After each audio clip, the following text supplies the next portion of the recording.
Oregon, a state where on the tax side you cannot buy at the foreclosure at all. The county takes the property itself, holds it for 2 years, and only then sells it to you. And until last year, Oregon let counties keep the owner's entire equity. A lot just changed here. Let's go deep. First, the basics. Oregon has 36 counties. It is a tax deed state, but here is the twist. The deed does not go to an investor. It goes to the county. There are no lien certificates and no public bidding when the taxes are foreclosed. The county itself becomes the owner. Here is the key idea.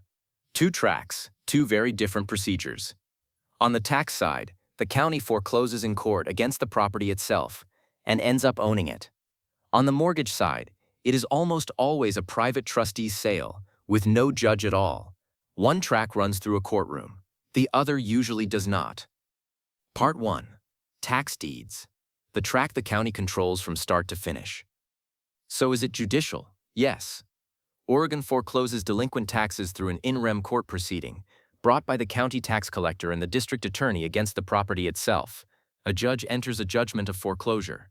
This is a real court case, not an administrative sale. And here is what surprises investors.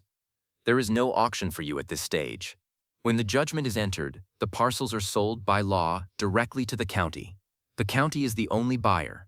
You cannot bid against it, and there is no lien certificate to pick up. If you want the property, you wait, and you buy it from the county later. The timing is slow on purpose. Taxes have to run 3 full years delinquent before the county can foreclose. After the judgment, the owner gets a 2-year window to redeem and get the property back. Only if that runs out does the county take its deed. The one exception, abandoned or wasted property, cuts the redemption to just 30 days. The full cycle looks like this. Taxes go 3 years delinquent. The county publishes the foreclosure list and asks the court for judgment. The court enters judgment and the parcels are sold to the county. A 2-year redemption period runs, and at least a year before it ends, the owner gets a warning notice. If no one redeems, the county takes the deed. Then, and only then, the county sells the property, either through a real estate broker or at a public auction. Now the biggest change. For generations when Oregon counties foreclosed, they kept the entire property, equity and all. A home worth $300,000 could be taken over a few thousand in back taxes, and the owner got nothing. The Supreme Court called that an unconstitutional taking in Tyler versus Hennepin, and in 2025, House Bill 2089 ended it, returning the surplus to former owners retroactive all the way back to the day Tyler was decided, in May of 2023. A few numbers to remember. Delinquent taxes accrue 16% a year. Redeeming adds a 5% penalty on top. It takes 3 years of delinquency to reach foreclosure, and the owner gets 2 years to redeem after the judgment. And the surplus rules are unusually strict. When the county sells the property for more than the taxes and costs, that surplus belongs to the former owner, full stop, not to creditors, not to investors. And critically, any assignment of a surplus claim is void by statute.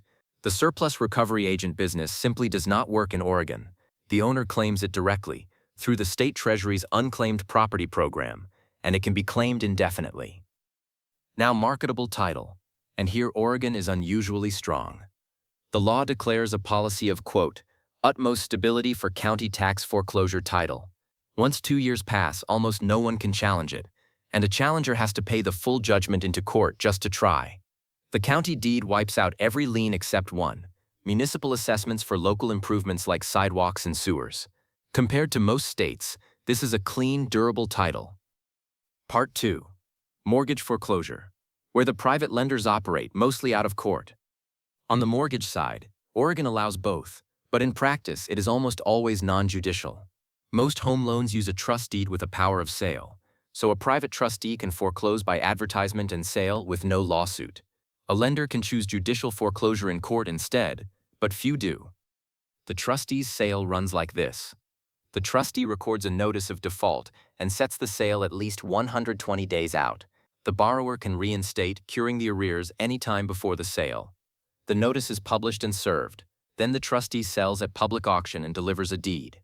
After a trustee's sale, there is no redemption, and the path the lender chooses decides the borrower's second chance. After a non-judicial trustee's sale, there is none. The sale is final. But if the lender goes the judicial route, the borrower gets a long redemption, 180 days, and junior lien claimants get 60. Most lenders take the faster, no redemption trustees sale. Oregon also protects borrowers hard on the back end. After a trustee's sale, the lender cannot sue for any shortfall, and even in a judicial foreclosure of a residential trust deed, a deficiency is barred.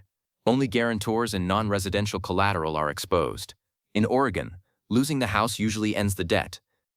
The money from a trustee's sale follows the usual waterfall.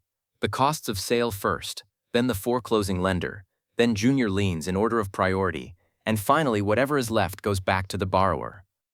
On title, the trustee's deed is final at the sale, with no redemption period running underneath it, so it is a relatively clean conveyance of whatever the borrower owned. The judicial alternative produces a sheriff's deed, but with that 180-day redemption clock still ticking, speed and finality, again, versus a longer second chance. And a few things survive no matter which track you are on. On the tax side, municipal local improvement assessments ride right through the county deed. If the IRS wasn't given its 25-day notice, its lien stays, with a federal redemption right. Federal Superfund liability can follow a buyer onto contaminated land. And on a condo, a homeowner association's lien can leapfrog ahead of the mortgage and survive a foreclosure. All of this lives on one page in the wiki. Both tracks, every figure traced to the Oregon Revised Statutes and to House Bill 2089, with the gaps flagged honestly. Because parts of this are genuinely unsettled. It is not clear that counties even give the IRS its formal notice in this MREMM process.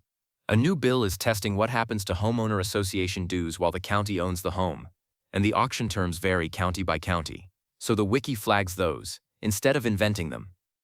If you are serious, start with your county tax collector for the foreclosure list and the disposition sales, and the Oregon State Treasury's Unclaimed Property Program at unclaimed.oregon.gov for any surplus. Oregon is one of 56 jurisdictions in the wiki. Every rule cited, every gap flagged. wiki.auctionblock.org